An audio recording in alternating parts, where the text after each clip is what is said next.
Bonjour à tous, j'espère que vous allez bien. Aujourd'hui on se retrouve pour une nouvelle vidéo. Enfin je trouve un petit peu de temps justement pour vous poster une vidéo. J'ai la maison libre rien que pour moi, mon papa est parti sortir faire un tour, faire le tri make-up. Donc en fait c'est un sort de bureau, coiffeuse, enfin c'est un petit peu tout simplement parce que j'ai pas de place ici dans la chambre. Donc j'ai un petit peu voilà, tout concentré dans cet endroit là. Et là, c'est les tours de maquillage, donc il y en a à gauche et à droite. Donc on va commencer par le début. J'ai essayé de faire en fait en sorte que ce soit organisé en fonction des étapes de maquillage. Ça me permettra de mettre en avant des choses que j'ai vraiment envie d'utiliser, que j'ai vraiment oublié, et de donner ce que je ne vais plus utiliser, et puis de jeter aussi ce qui est périmé, tout simplement. Donc on va y aller sans plus tarder.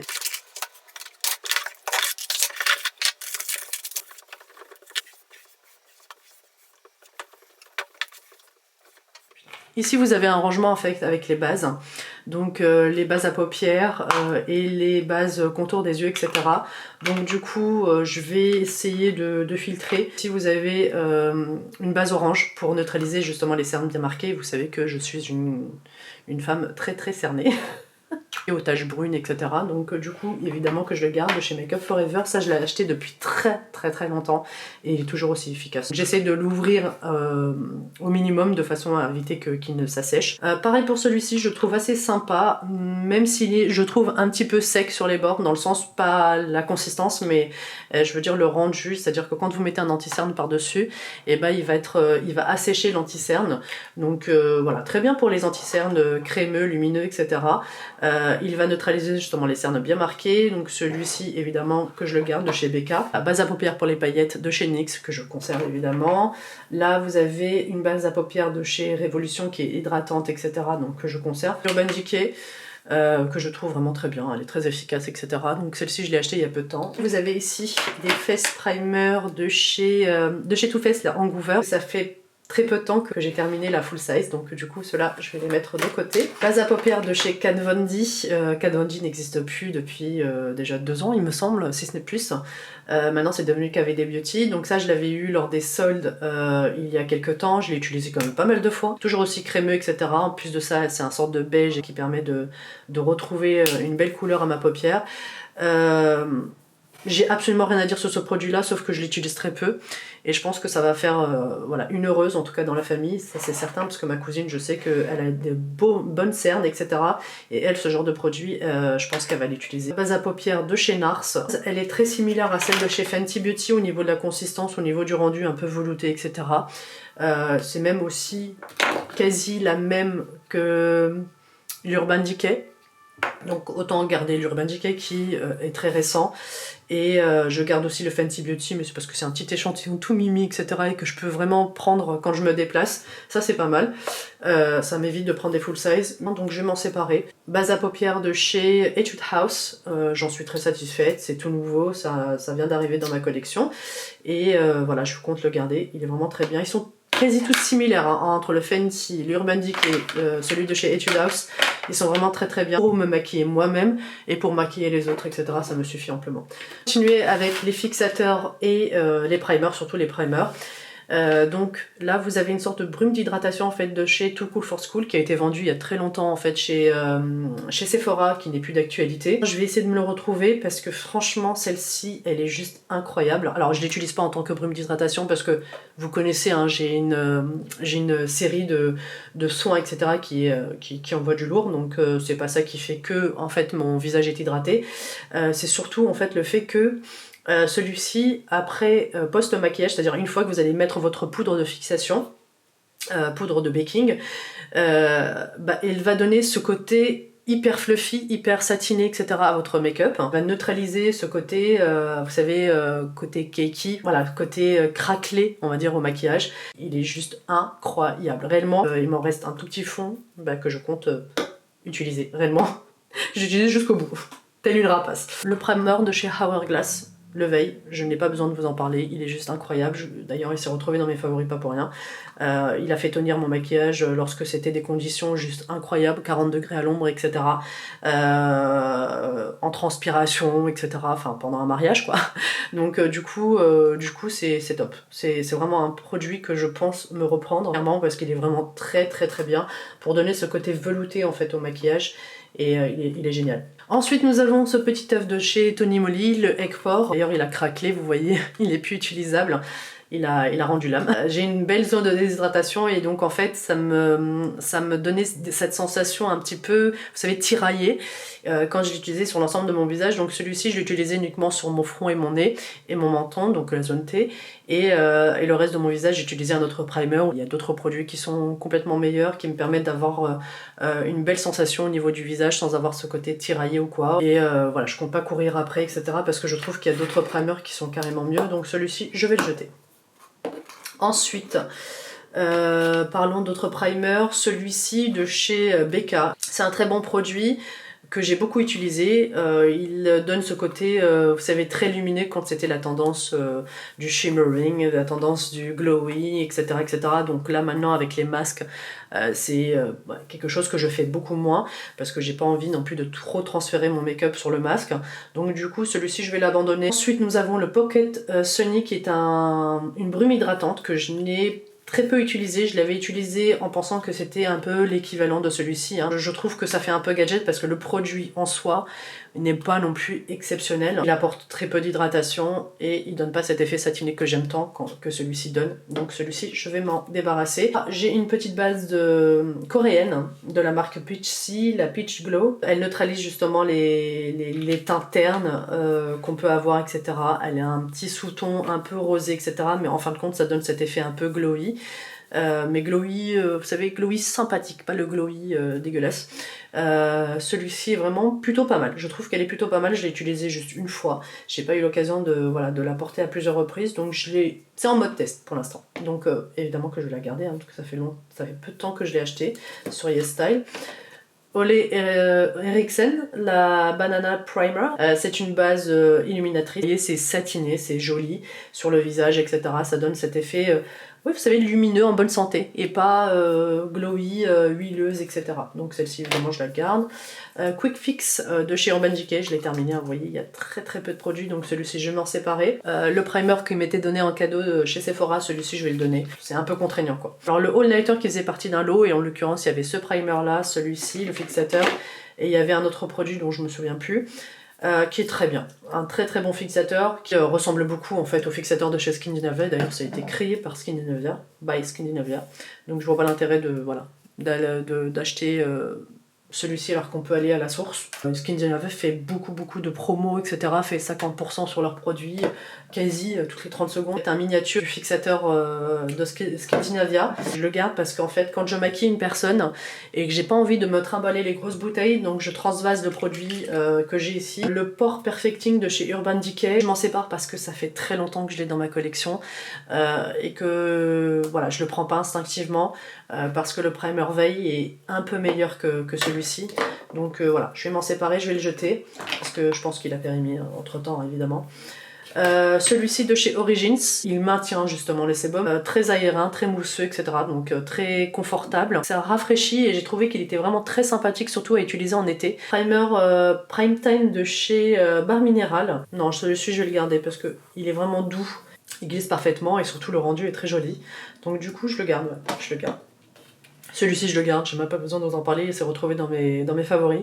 Le Baking Oil, pour avoir ce côté un peu glass finish, vous voyez, ce côté hydraté aussi, parce que c'est vraiment une très belle huile qui donne cet effet vraiment lumineux. Et de chez Révolution, franchement c'est une pépite. On va passer à celui-ci de chez Milk, le Hydro quelque chose, le Grip Primer base adhérente, que je trouve plutôt pas mal, vous voyez, je l'ai utilisé quelques fois.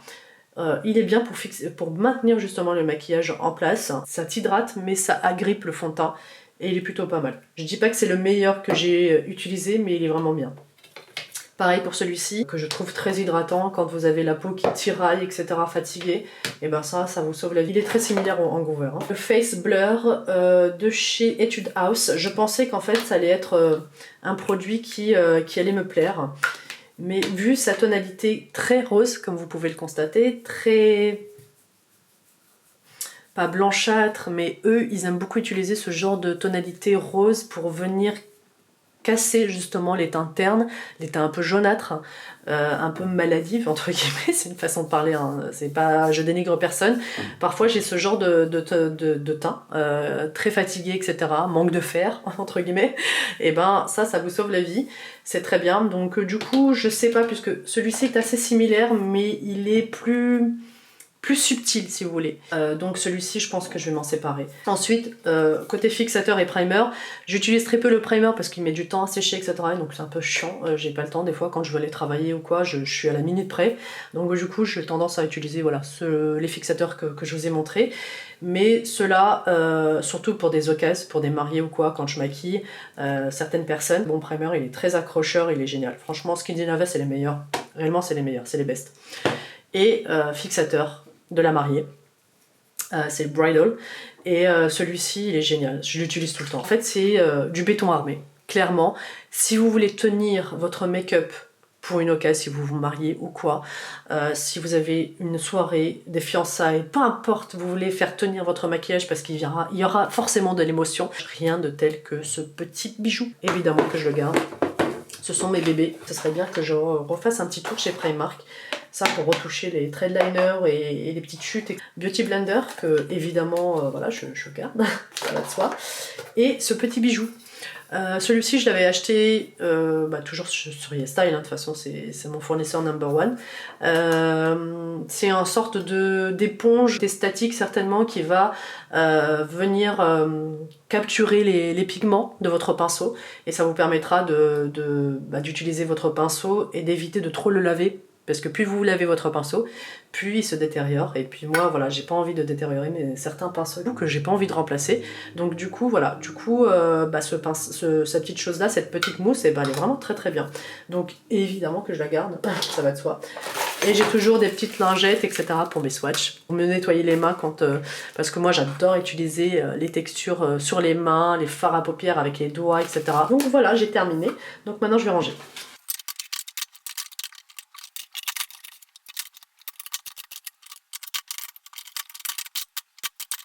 Voilà, j'ai mis les primers de côté et les fixateurs de l'autre, évidemment les petits outils, etc. de ce côté-là. Et puis là, ça c'est les primers pour les yeux. Donc voilà, on va passer à quelque chose qui a plus de conséquences. Tout ce qui est poudre, vous avez tout ce qui est highlight liquide. Il y a un petit peu de tout, des highlights qui se retrouvent au fond, enfin bref, il y a vraiment beaucoup de choses. J'ai pas acheté d'autres rangements. Si nécessaire j'en achèterai, mais là il faut vraiment que je fasse le point justement avec les produits que j'ai envie de garder ou pas. Et il va y avoir quand même beaucoup de produits que je vais garder évidemment parce que je les utilise très souvent. Je vais débarrasser ce tiroir, je vais le nettoyer et on va en parler tout à l'heure.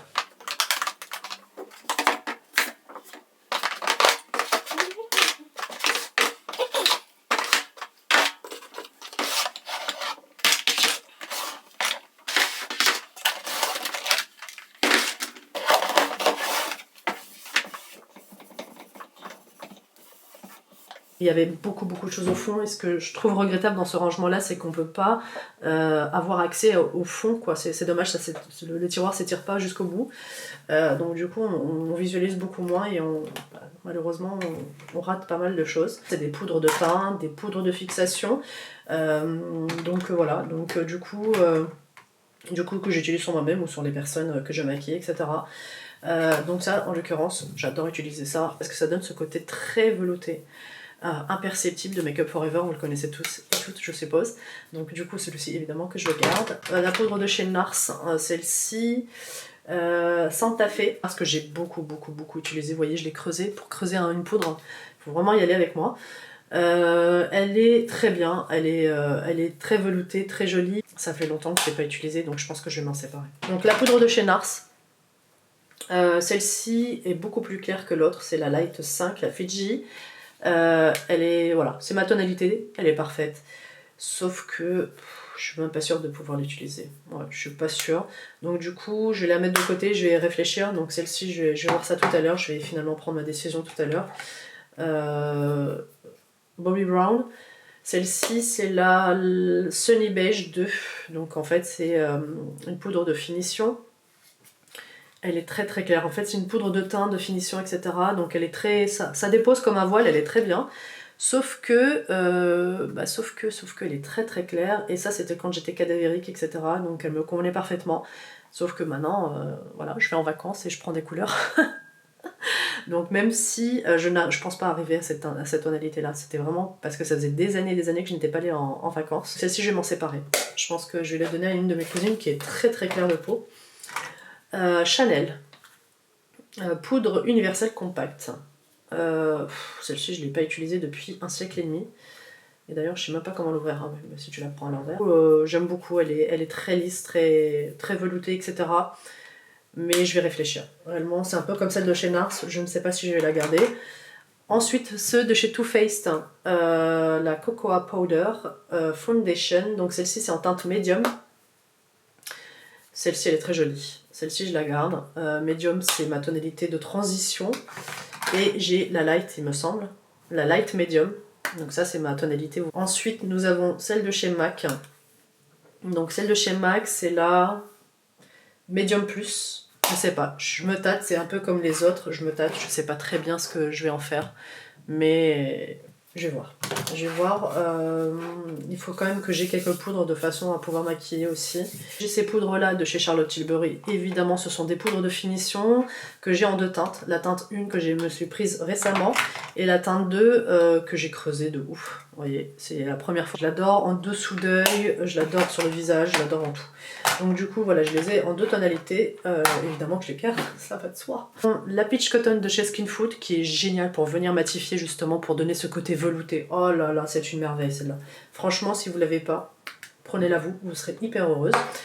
Donc évidemment que je la garde. Pareil pour celui qui est de chez Fenty Beauty. Donc celle-ci, c'est la Butter dessous d'œil. Pour venir matifier justement le dessous d'œil pour faire en tant que baking. Pareil pour celui-ci, Lavender, couleur lavande, en fait une couleur violette pour venir illuminer. Donc une fois que j'ai fait mon baking, je vais faire un petit coup de celui-ci pour donner ce côté très lumineux au-dessus d'œil. Réveiller un regard. Poudre de finition, poudre pour venir matifier, surtout quand vous avez le visage sensible, etc. Parce que c'est la Centella de chez Causer X que je me suis prise sur AirStyle. Elle est très bien. Elle est très similaire au Peach Cotton au niveau du rendu, mais elle tient moins que le Peach Cotton. Il faut une petite retouche, alors que le Peach Cotton, il faut vraiment du temps avant de faire une retouche. Donc, mais elles sont assez similaires au niveau du rendu, elles sont très jolies. Les Laura Mercier, évidemment que je les garde. La finition classique, basique, et puis vous avez la lumineuse, que j'avais adorée sur une vendeuse. Waouh, c'était une belle métisse. La Huda Beauty, baking, génial. Franchement, je l'aime beaucoup, donc évidemment que je la garde, elle est très très bien. Becca.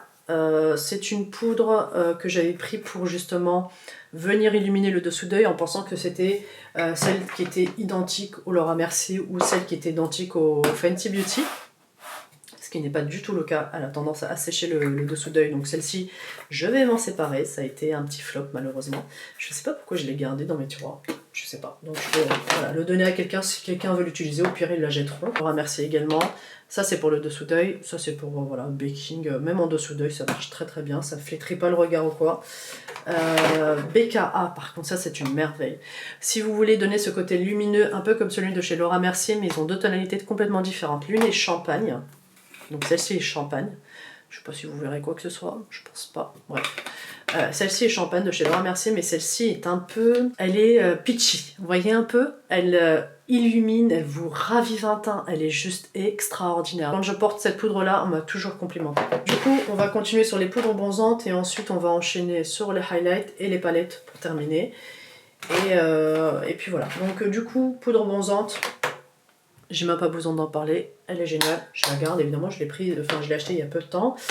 Fenty Beauty également, je l'aime beaucoup. Ça, j'ai une poudre dark chez Natasha Denona. Elle est très très bien.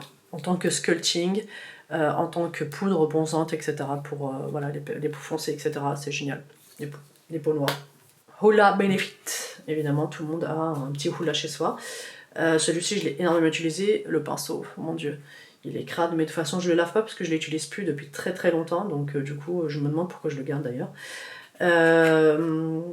Je l'ai beaucoup utilisé, vous voyez, je l'ai creusé. Pour creuser une poudre, franchement, il faut y aller avec moi. Du coup, celle-ci est vraiment très bien, la tonalité est parfaite, elle est neutre, comme je les aime, voilà. Est-ce que je vais la garder, elle, spécifiquement? Je ne sais pas, parce que Je l'ai en plusieurs versions. Je vais réfléchir. C'est un peu comme les autres poudres. Celui-ci, c'est un échantillon du Chocolate Soleil de chez Too Faced, qui est très joli, que je trouve vraiment très joli sur moi. C'est une belle poudre qui te permet vraiment d'être ensoleillée, etc. Franchement, elle est très bien, elle s'étale parfaitement. Donc voilà pourquoi je conserve celle-ci. Donc la Make Up For Ever, la Pro Bronze Fusion, elle est géniale, elle est très subtile et très belle, etc. Elle donne ce côté satiné. Elle est très peu pigmentée, par contre. Je l'utilise tellement peu.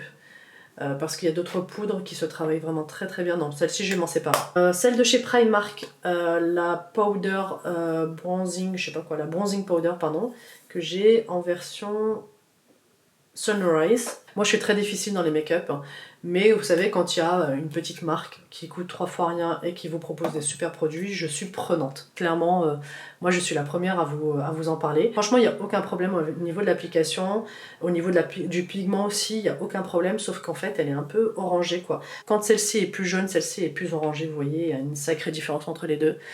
Donc du coup, moi quand je bronze, j'ai tendance à partir sur ce genre de hale que ce genre de hale qui est un peu plus orangé. Je sais pas trop, je vais réfléchir. Nous allons partir sur Guerlain. La terracotta, celle-ci date vraiment de quelques années, mais quand je vous dis quelques années, ça date de plus de 10 ans, je pense.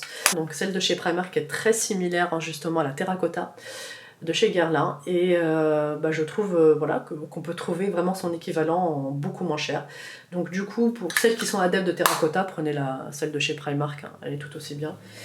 Et elle s'applique identiquement, franchement il n'y a pas grand chose de différence entre les deux. Et je vais me séparer de celle-ci, terracotta, ça date de vraiment très très longtemps, donc je vois plus l'utilité puisque je ne l'utilise plus, et puis vous voyez le packaging est très vieux, il ne se fait plus. Donc ouais, celle-ci je m'en sépare. NIC, Sunrise and Bronze. Donc celle-ci je l'avais achetée à Chicago, vous voyez je l'ai utilisée quand même pas mal de fois. C'est vraiment une poudre bronzante qui sera considérée comme satinée. Donc j'ai très peu de poudre bronzante satinée, pour vous dire la vérité, parce que je suis pas une grande fan de poudre bronzante satinée, parce que pour moi, quand on bronze pas satiné quoi. Mais au niveau du rendu, quand vous voulez avoir un glass skin, vous voyez, et ben ce genre de poudre qui est nécessaire pour continuer dans le glass skin. Et je sais pas, je me tâte à la garder ou pas. Je me pose encore la question. Voilà, je réfléchis, puis je vous dirai ça tout à l'heure. J'ai pas mal de réflexions à faire, putain. Bref, Too Cool for School, le Art Class by Rodin. Et packaging sublime, hein, comme vous pouvez le constater. De toute façon, je pense qu'on est beaucoup à l'avoir. Poudre de sculpting par excellence. Le genre de sculpting, mais en transparence. Je sais pas comment vous l'expliquer. Elle reste tout de même assez pigmentée pour pouvoir sculpter un visage, mais pas au point de pouvoir l'utiliser sur des peaux foncées ou sur des peaux assez caramélisées, vous voyez. Évidemment, je le garde puisque ça convient à ma carnation. Donc oui, je le mets là. Celle-ci, c'est une poudre bronzante de chez H&M. Mon Dieu, ça fait longtemps. Et celle-ci, elle ressemble beaucoup au Hoola. J'ai trouvé sympathique, mais elle est tout de même assez foncée pour moi. Donc du coup, celle-ci, je vais m'en séparer. Smashbox, c'est le stick bronzant. Je sais pas, j'ai dû le perdre, son taille crayon. Et j'arrive pas à la tailler, mais il est parfait en tant que bronzant et tout. Oh là là, il est juste génial, il s'étale à merveille. L'un des meilleurs produits qui existent justement dans les sticks bronzants. Crème, je veux dire par là. Flawless Finish en crème de chez Charlotte Tilbury, qui est juste incroyable. Tellement subtil et tellement ça fond, un peu comme si vous étiez mais en bonne santé en fait, vous êtes lumineuse de vous-même. Si le 5, j'utilise évidemment quand je bronze. En hiver celui-ci, et la transition, évidemment j'utilise les deux en même temps, en mélangeant les deux, etc. C'est parfait. Franchement, le rendu de dingue, je vous le conseille. Des pépites. Pareil pour celui-ci, j'adore. De chez Colourpop, hein, que j'aime beaucoup. La texture, s'il vous plaît, la texture de ce bidule, ça fait des années que je l'ai. Ouh là là, mon Dieu. Une texture crémeuse. Derrière ça, une tonalité juste incroyable entre le peachy et le champagne, qui est juste parfait. Donc celui-ci, waouh, il envoie du lourd, il donne ce côté poudré quand vous allez l'appliquer. Il est beau, il est vraiment très très beau et celui-ci j'ai tendance à l'utiliser surtout en mi-saison, vraiment une très très bonne tonalité. Celui-ci j'utilise beaucoup plus en hiver, que d'ailleurs j'ai dans une palette. C'est le Cookie de chez Benefit, je l'ai acheté il y a très très peu de temps, vous voyez je l'utilise très peu les pinceaux, parce que je suis pas intéressée par leurs pinceaux. Il envoie du lourd, hein. Donc à peine vous touchez votre pinceau et puis pof, vous faites votre highlight, ça va très bien. De Wet n Wild, à Londres ou à Chicago, je sais plus très bien, bref. Poudre illuminatrice, elle est vraiment très subtile, très jolie, vous voyez, c'est le genre de tonalité que j'aime beaucoup, c'est entre le peachy et le champagne, elle est très bien, j'adore. Et peu cher d'ailleurs. De chez MAC, donc celle-ci c'est le Oh Darling, ça a été créé pour les fêtes, et elle envoie du lourd, hein, comme vous pouvez le constater. Donc oui, bien sûr que je vais la garder, hein, collectionneuse que je suis. Chez BK, celle-ci c'était une édition limitée, il me semble que c'était pour les fêtes, mais j'en suis plus très sûre, c'était en collaboration avec Christy Teigen. Donc du coup, c'est la Endless Bronze and Glow, ou un truc comme ça, qui est juste magnifique. Et d'ailleurs, ça me rappelle que du coup, vous avez les mêmes tonalités ici. Mais je pense, je vais garder plus celui de chez BK et puis je vais me débarrasser de celui-ci. Comme ça, ça me fera de la place. Celui-ci c'est le Opal, toujours de chez BK. Il est vraiment très très bien. C'est un beau champagne qui correspond complètement à ma carnation. De toute façon, il a fait le tour du monde. Clairement, je vais le garder. Même pour la collectionneuse que je suis, en dehors du fait qu'il soit vraiment très joli. Celui-ci, pareil, c'est celui de chez MAC qui est extrêmement connu, c'est le Soft and Gentle. Le packaging a évidemment bien changé entre temps, il a changé 1 milliard de fois. Vous voyez, je l'ai creusé, etc. parce qu'il fait un temps que je n'utilisais que celui-ci. Il est vraiment très beau. Il est vraiment très beau, c'est un très très joli champagne. Franchement, que vous dire de plus, il est top, donc je le garde évidemment. Il n'a pas dérivé vers le côté obscur ou quoi, hein. Enfin voilà, il fait pas cakey ou quoi, donc il est vraiment très très bien. Encore celui de chez MAC, vous voyez les packaging complètement changés, enfin je suppose qu'ils ont encore de nouveau changé puisque déjà celui-ci date d'un demi-siècle, qui je trouve n'a pas ce côté satiné, je vais le donner. Ensuite vous avez ceux de chez Révolution que j'avais acheté à Londres, et donc celui-ci, alors que vous dire, il a des tonalités un peu givrées. Et je trouve qu'il adhère plus déjà à la peau, qui donne ce côté un peu mouillé, satiné, quand on le travaille justement avec un fixateur ou quoi, ça multiplie justement cet effet-là. Et vous voyez, ça crache un peu avec mes tonalités, etc. Mais ça, c'est pas trop grave à la limite, parce que bon, c'est un peu festif, vous pouvez le mettre à une occasion bien spécifique ou quoi, enfin bref, il y a toujours un moyen de le porter. À la différence du Sparkling Rose, je trouve qu'elle est beaucoup plus jolie. Alors peut-être que vous, en vidéo, vous remarquerez pas la différence, mais déjà, le Sparkling Rose a des paillettes que celui-ci n'a pas. Et il adhère mieux. Vous voyez, vous sentez que ça fait moins ce côté craquelé, moins ce côté poudré. En tout cas, je réfléchis pour l'instant, puisque j'ai quand même pas mal de tonalités qui sont assez similaires, dont le Rocky, comment ça s'appelle, le Cookie, pardon, de chez Benefit, qui a les mêmes tonalités. Ça, c'est à voir. Ensuite, je savais pas qu'il était cassé. Celui de chez Morphe, assez similaire d'ailleurs à celui-ci, mais en plus doré. Donc celui-ci, évidemment, je vais le garder, je vais le réparer surtout, donc j'ai intérêt à acheter de l'alcool parce que j'en ai plus. Ensuite, nous avons le fameux highlight de chez The Balm. Je me rappelle plus du nom de celui-ci. Je pense que vous le voyez en transparence. Et il est plus doré, beaucoup plus doré, moins givré, etc. Donc ça correspond à ma tonalité. Ensuite, vous avez celui-ci de chez BK, celui-ci je vais m'en séparer, le Shimmering Skin Perfector. Qui n'est pas un primer mais c'est juste un embellisseur, que ça date de 2014, donc je vais m'en séparer clairement. Donc celui-ci je pense le jeter parce que du coup j'ai pas envie de créer des allergies à quiconque. Ensuite vous avez un highlight en stick de chez NARS. Là vous voyez la couleur a changé, il devient un peu gris noir, donc je vais m'en séparer hein, clairement. Là c'était la palette Strobing de chez Sephora. Il l'avait mis en avant durant les soldes. J'ai trouvé les tonalités intéressantes, mais je ne les avais pas swatchées. Du coup, j'avais swatché la blush, j'avais adoré la blush.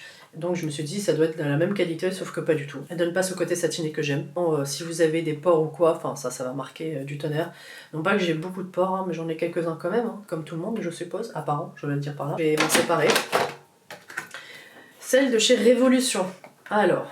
Je trouve qu'il y a mieux et je m'attendais à beaucoup de chez Révolution, mais finalement, ouais, non, j'adhère pas. Et on n'a pas ce côté satiné que j'aime tant. Et bon, bref, voilà. Highlight de chez MAC. C'était une palette pareil, en édition limitée, qui était destinée pour les fêtes, il me semble. De jolis highlights, surtout celui du milieu. Je trouve qu'il est bien. Il les donne ce côté mouillé. Franchement top, je vais la garder. Une palette que j'adore de chez Révolution. Vous voyez, c'est un peu aléatoire avec Révolution.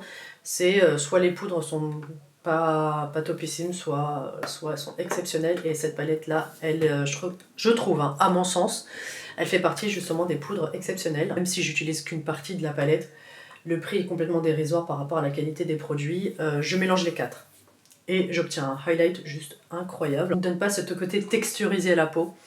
Ils font parfaitement, ça donne ce côté satiné. Personnellement, je kiffe, je les utilise assez régulièrement. Et la dernière, celle de chez Becca, que j'ai achetée durant les soldes, mais qui était destinée aux fêtes, etc. Donc une édition limitée de nouveau. Donc celle-ci, pourquoi je l'ai achetée? Parce qu'en fait, j'avais brisé dans une autre palette, une palette que j'aimais éperdument, la C-Pop. Donc ce fameux highlight qui me va à ravir réellement. C'est une tonalité peachy champagne que j'aime énormément. Et si vous voulez, le fait que j'ai cassé la palette, ça a éclaté en même temps deux highlights, mais finalement ils se sont un petit peu mélangés, donc si bien qu'en fait j'ai pas retrouvé la tonalité que j'aimais tant en fait du C-Pop, et ça me faisait chier en fait tout simplement de l'acheter en individuel. Du coup en fait le prix de la palette, de cette palette là entière, il m'a semblé que c'était le prix du full size. Ça voulait dire que tout simplement ces 4 highlights étaient en plus. Ce qui est génial dans le make-up, c'est qu'on peut s'amuser et on peut modifier voilà, certains produits et les utiliser différemment, etc. Et ça marche très très bien comme ça. Faut évidemment que je vais la garder celle-ci parce qu'il y a un highlight qui m'est précieux, que je vais ranger. Et puis je reviens vers vous pour vous donner le résultat final. Donc voilà comment j'ai réussi un petit peu à ranger. Enfin bref, il faut que je trouve une solution de façon à ce que tout soit bien calé, tout soit bien rangé, pour éviter que ça parte en vrille, etc. Il y a toutes les poudres qui se retrouvent derrière, donc on a toujours cette problématique là. C'est un peu chiant. Et si vous avez trouvé des solutions, n'hésitez pas à me le mettre en message, parce que c'est bien beau, c'est mignon, c'est tout ce que vous voulez, mais c'est pas très très pratique en soi. Donc voilà, en tout cas j'étais contente de vous retrouver pour ce petit rangement. Là, vous avez le tiroir à fond de teint anti-cerne. Vous voyez, je suis une grande fan d'anti-cerne. Il faut que j'achète plus de rangements de ce type-là, parce que ça, c'est vraiment des très très bons rangements de chez Muji. Pour les fonds de teint, etc., c'est juste génial. Vous voyez, j'ai plein de fonds de teint. Je suis une grande fan de tout ce qui est en rapport avec le teint. Enfin, je suis une grande fan de make-up, hein, on va pas se mentir. Donc là, vous avez les fonds de teint qui sont arrangés. Il y a plein de fonds de teint qui ont dû périmer certainement. Palettes, j'ai plein de palettes. Et ensuite vous avez les petites palettes un peu plus abordables, donc Révolution et compagnie, que j'aime beaucoup aussi, très qualitatif. Enfin bref, il faut vraiment que je fasse le tri et me dire voilà, ça c'est sûr que je vais l'utiliser, il faut juste que je le mette en avant. Il faut vraiment que je fasse le tri quoi. Après vous avez la partie droite, Là, vous avez les blushs. Au niveau du make-up, c'est vraiment le produit, il me semble, que j'aime le plus porter. Vraiment le blush, j'adore ça. Rouge à lèvres, crayon, etc. Donc ça, il faut vraiment que je fasse le tri, parce que les rouges à lèvres ont tendance à dériver vers le côté obscur. Mascara, crayon, là vous avez des individuels, vous savez, des fards à paupières, individuels. Des paillettes et compagnie. Donc voilà, c'est terminé pour aujourd'hui. Donc on se retrouvera évidemment pour la suite. Il y a de quoi faire, hein, vous l'avez vu. Et puis je vous dis à très bientôt pour une prochaine vidéo. Salut!